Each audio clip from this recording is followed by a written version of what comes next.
Hello, ഇന്നത്തെ video എന്ന് പറയുന്നത് പഴുത്ത മാങ്ങ വെച്ചിട്ടൊരു പുളിശ്ശേരി ഉണ്ടാക്കുന്ന മാമ്പഴ പുളിശ്ശേരി. ഇതിന് ചെറിയ സൈസ് മാമ്പഴ പുളിശ്ശേരി ഉണ്ടാക്കാനായിട്ട് ചെറിയ മാങ്ങ ഉണ്ട്. ഇതിന് പ്രത്യേക ഒരു തരം മാങ്ങയുണ്ട് മാമ്പഴ പുളിശ്ശേരിക്ക്. എനിക്കത് കിട്ടാറില്ല ഇവിടെ. അതുകൊണ്ട് നമ്മൾ പഴമാങ്ങയ്ക്ക് ഉപയോഗിക്കുന്നതല്ല, അല്ലാതെ നമ്മൾ ഉപയോഗിക്കുന്ന അച്ചാറിനൊക്കെ ഉപയോഗിക്കുന്ന മാങ്ങ പഴുത്തത് വെച്ചിട്ടാണ് ഉണ്ടാക്കുന്നത്. അതിലാകുമ്പോൾ ഇച്ചിരി പുളിയുണ്ടാവും, ചെറിയൊരു മധുരം ഉണ്ടാവും. അപ്പോൾ എങ്ങനെയെന്ന് പറയാം. ആദ്യം നമ്മൾ ചട്ടി അടുപ്പത്ത് വച്ചിട്ട് നമ്മൾ ഉപയോഗിക്കുന്ന മാങ്ങ ചെറിയ കഷ്ണങ്ങളായി നുറുക്കിയത് അടുപ്പിൽ വെച്ച് കുറച്ച് വെള്ളവും കൂടെ ഒഴിച്ച് വേവിക്കണം. അതിലേക്ക് ഉപ്പ്, മഞ്ഞൾപ്പൊടി, ഒരു 2 സ്പൂണ് പഞ്ചസാര ചേർക്കുന്നതെന്ന് വെച്ചാൽ ഇതിന് പുളിയുണ്ട്, മധുരം കുറവാണ്. അതുകൊണ്ടാണ് 2 സ്പൂണ് പഞ്ചസാര കൂടെ ചേർത്ത് ഇത് നന്നായിട്ടൊന്ന് വേവിച്ചതിന് ശേഷം ഇതിലേക്ക് തേങ്ങ, ജീരകം, പച്ചമുളക്, വെളുത്തുള്ളി, ഇച്ചിരി മഞ്ഞൾപ്പൊടി നമ്മൾ ഓൾറെഡി മാങ്ങയിൽ ചേർത്തിട്ടുണ്ട്. അതുകൊണ്ടാണ് കുറച്ച് കൂട്ടിലേക്ക് കുറച്ച് ചേർത്ത് നമ്മൾ അരച്ചെടുക്കേണ്ടത്.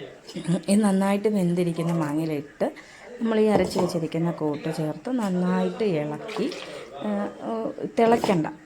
ഈ ഒഴിച്ച് മാമ്പഴ പുളിശ്ശേരിക്ക് തിളയ്ക്കണ്ട, പക്ഷേ നന്നായിട്ട് തിളയ്ക്കാതെ നന്നായിട്ട് ചൂടാക്കണം. ചൂടാക്കിയതിന് ശേഷം അത് തണുത്തതിന് ശേഷമാണ് നമ്മൾ പിന്നെ ഇതിൽ തൈര് ആഡ് ചെയ്യുന്നത്.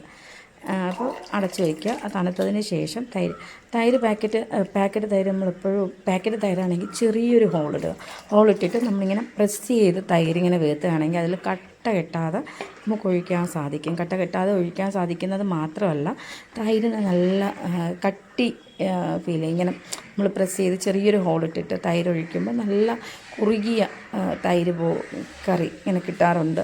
അതെല്ലാവരും ഒന്ന് ട്രൈ ചെയ്ത് നോക്കണേ.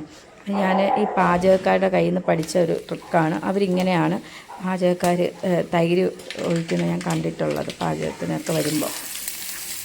എന്നിട്ട് അതിലേക്ക് നമ്മൾ കടുക്, വറ്റൽമുളക്, ചെറിയ ഉള്ളി, കറിവേപ്പില ഇതെല്ലാം കൂടെ ഇട്ട് താളിച്ച് ഒഴിച്ച് കഴിയുമ്പോൾ നമ്മൾ മാമ്പഴ പുളിശ്ശേരി റെഡിയായി.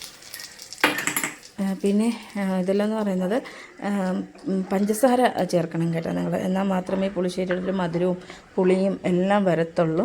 നല്ല മധുരമുള്ള മാങ്ങയാണെങ്കിൽ കൂടിയും എങ്കിൽ പഞ്ചസാര അളവ് കുറച്ചാൽ മതി, 1 സ്പൂൺ ചേർത്താൽ മതി. തൈര് നന്നായിട്ട് ചേർക്കണം.